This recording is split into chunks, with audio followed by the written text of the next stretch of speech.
You think Antarctica is a pristine fortress untouched by human hands? Think again. Scientists have uncovered a bleak reality. Bits of discarded plastic are drifting on the frigid waves of the Southern Ocean, carrying unimaginable clusters of microscopic life. That's right. Our waste has traveled to the edges of the planet, turning plastic fragments into miniature ecosystems and unveiling a startling new chapter in the never-ending saga of environmental pollution. Yes, it sounds almost unbelievable, but that is what the latest studies are revealing. Today we explore how the frozen expanse, once believed to be immune to modern blights, is facing a silent invasion. The question that emerges is crystal clear. Why do these tiny plastic shards matter, and how could they transform Antarctic waters forever? In this in-depth story, we will uncover how these fragments arrived there, what bizarre life forms they carry on their surfaces, and whether we are witnessing the dawn of an unprecedented ecological shift in polar territory. We will shed light on the very real fear that these drifting plastic pieces could help opportunistic species, including microbes, hop across vast oceanic distances and infiltrate one of Earth's final refuges. Imagine an expedition braving the unrelenting squalls and freezing temperatures near the Antarctic Peninsula. Fierce winds howl in your ears, and the vessel pitches as towering waves collide against the hull. On calmer days, the researchers cast a manta net into the icy waters, hoping to scoop up traces of debris that elude the naked eye. From that net emerges something that seems insignificant at first, small fragments of floating plastic, no bigger than a fingernail. But it is what hitchhikes on those fragments that has prompted a flurry of questions and concerns.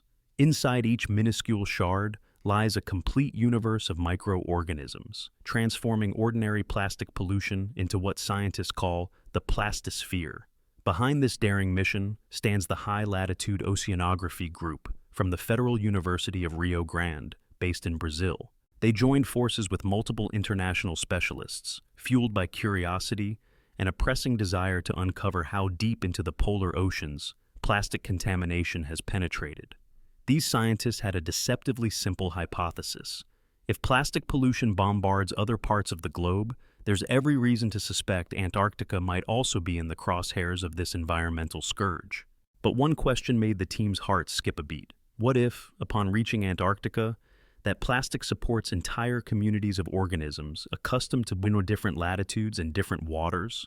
Picture how Earth's ocean currents wind like arteries across the planet. From equatorial warmth to polar chill, they carry not only nutrients but also any floating materials, including plastic. Now, Antarctica stands in partial isolation, notoriously framed by the polar front and powerful currents that circle the continent, and many hoped these swirling waters would trap foreign materials before they could breach polar territory. Reality, however, is far more nuanced. When the researchers collected those plastic fragments, they recognized a potential gateway for microorganisms, harmful or otherwise, to enter newly accessible regions of the Antarctic ecosystem. In other words, while we used to fret over plastic pollution in crowded seas, we now realize that even these remote waters face the silent creep of our refuse. Antarctica has long been described as an ecologically fragile region. Marine life here tends to function in a unique balance, molded by thousands of years of adaptation to cold, nutrient-limited waters. When an alien piece of plastic drifts in with foreign microbial life, one shudders to think of the consequences. In slightly milder waters, certain microorganisms or small invertebrates that cling to the debris might find a foothold they never had. Could these newly arrived organisms survive and begin to proliferate, shifting the delicate balance in ways we can barely predict? We must remember that this storyline is not merely an anecdote. Researchers took their investigations a step further by performing DNA analyses on these plastic fragments. Through the advanced method of DNA metabarcoding, they discovered entire communities, including bacteria, marine fungi, sponges, and microalgae. Some of these species displayed remarkable resilience to the brutal cold, while others matched known pathogens. Bacteria that can drive disease in marine creatures, possibly even humans, were present. Suddenly, plastic debris transformed from an inert pollutant into a vehicle for potential ecological upheaval and cross-continental threats. If you're as startled as I was, show your support by letting us know you appreciate getting the inside scoop on vital ecological discoveries. It encourages our team to keep diving deeper into these incredible worlds. This revelation marks a turning point in how we grasp the enormity of plastic pollution's web, particularly in polar environments. It underscores the dire need to intensify study of how these plastics journey thousands of kilometers and anchor themselves in faraway seas as cunning carriers of biodiversity. Meanwhile, the analysis offered intriguing glimpses into a possible silver lining. Some microbial residents on the plastic have an ability to degrade polymers. It sparks a complicated question. Could nature itself hold the key to resolving the plastic crisis, at least in part? Does this mean future research on these polar microbes might help us develop techniques to break down plastics more efficiently on a global scale? Or do these species merely degrade specific types of plastic amid sub-freezing waters?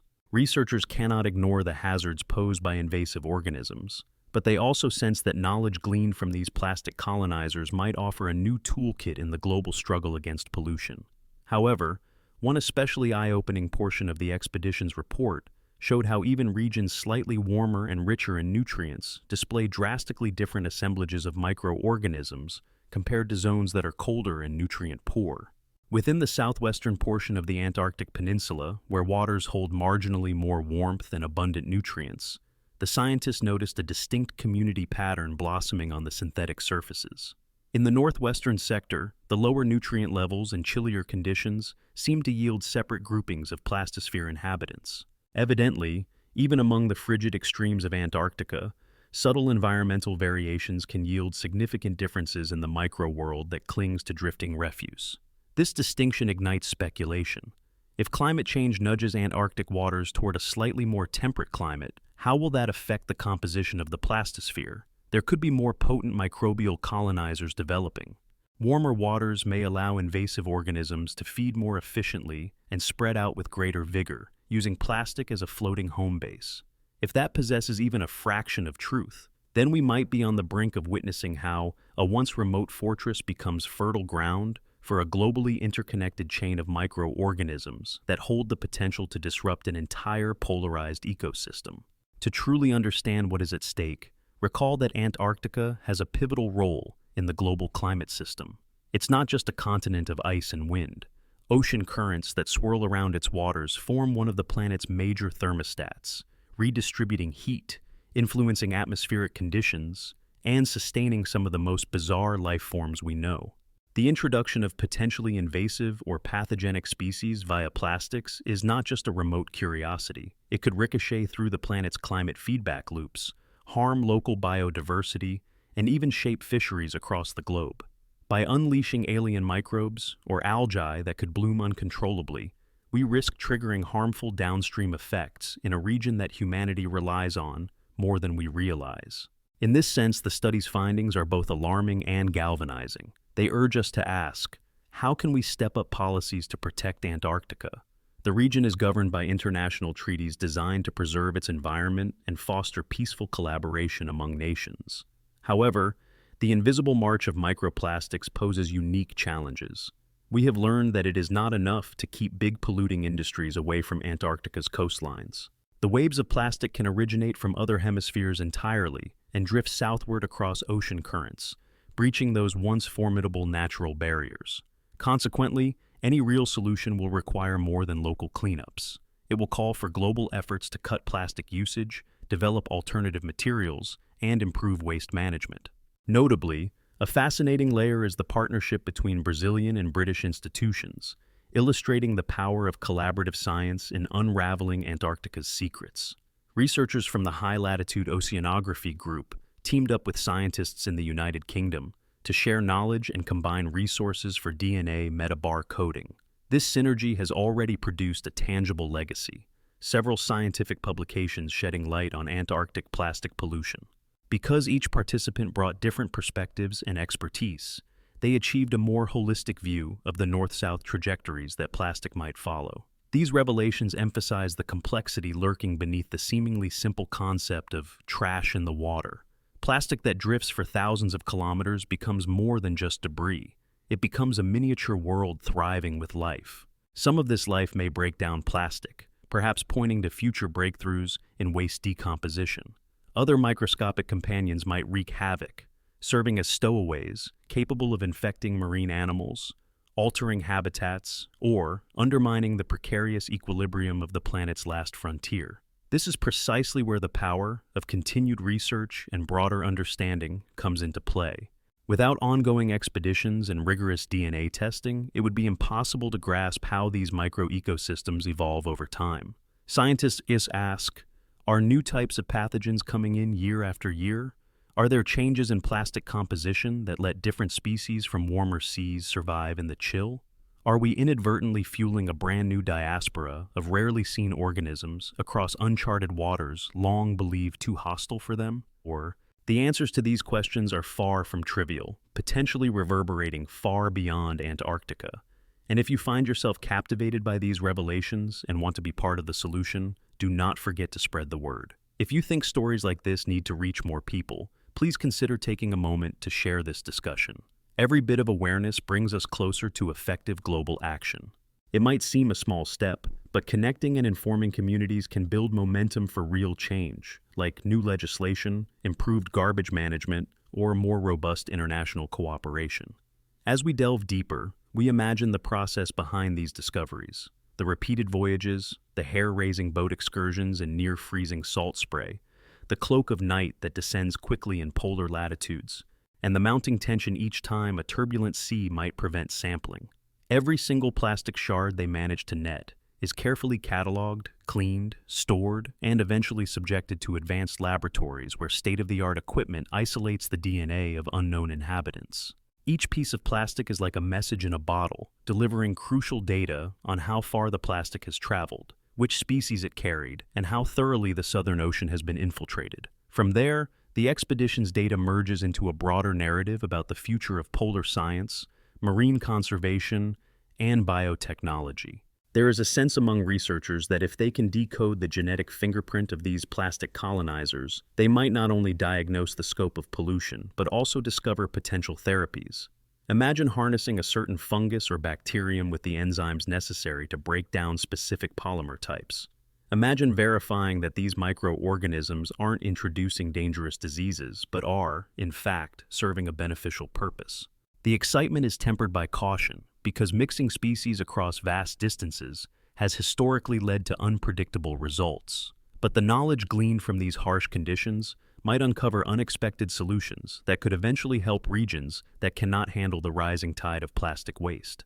Looking at the big picture, what this all respects is human accountability for the staggering scale of pollution. We now know Antarctica is not immune, and the presence of plastic offers telling proof that we are thoroughly reshaping the planet's most remote habitats. The question remains how we confront this reality. Will governments and organizations seize these revelations and prioritize more stringent measures to reduce plastic production? Will global agencies with a stake in Antarctic preservation push for more comprehensive frameworks around ocean transportation routes or the disposal of waste in upper latitudes? We face a moment of truth. Our capacity to act, to regulate industry, innovate better materials, and pursue unwavering research will determine whether Antarctica's plastisphere morphs into a permanent fixture or remains a shocking cautionary story. The researchers who braved the Southern Ocean's harsh conditions have made it evident that the changes happening below the icy surface can no longer be dismissed as remote curiosities. If enough of us pay attention, we might still be able to safeguard this incredible continent and harness the lessons to address the shampoo bottles, grocery bags, and everyday plastics that wash up on beaches across the globe. So, let us continue this journey together, forging the critical link from curiosity to responsible stewardship. The next time you think of Antarctica, do not let your mind conjure nothing but pristine glaciers and drifting penguins. Remember the undercurrents that carry plastic from far-flung shores. Remember the tens of thousands of microorganisms flourishing on these synthetic rafts. And recall that in the midst of unspoiled terrain, the human footprint has nonetheless found its way. Stay alert for further explorations into how our planet's most distant corners respond to the relentless spread of plastic, and let us build momentum to demand that policymakers and corporations step up their game in eliminating detrimental plastic practices. The story unfolding in Antarctica offers both a stark warning and a sliver of hope. If the discovery of a thriving plastisphere can jolt us into seeking global solutions, both technical and political, then perhaps we can yet protect these fragile polar waters. Let this be a clarion call to reevaluate our everyday habits, from how we dispose of single-use items to how we champion larger environmental change. And if the notion of championing new research in the world's most relentless environment sparks your enthusiasm, consider staying connected to the endeavors of scientists who keep returning to these waters. Their perseverance amounts to more than academic curiosity. It is a fight for the planet's future. Thank you for journeying with us to this vital frontier. Your engagement fuels further expeditions and investigations into hidden realms that might, if we are open-minded enough, lead to solutions benefiting not only Antarctica's delicate balance, but also the countless other ecosystems under strain around the world. Let's keep our voices active, our imaginations engaged, and our dedication unwavering as we strive to protect our only home.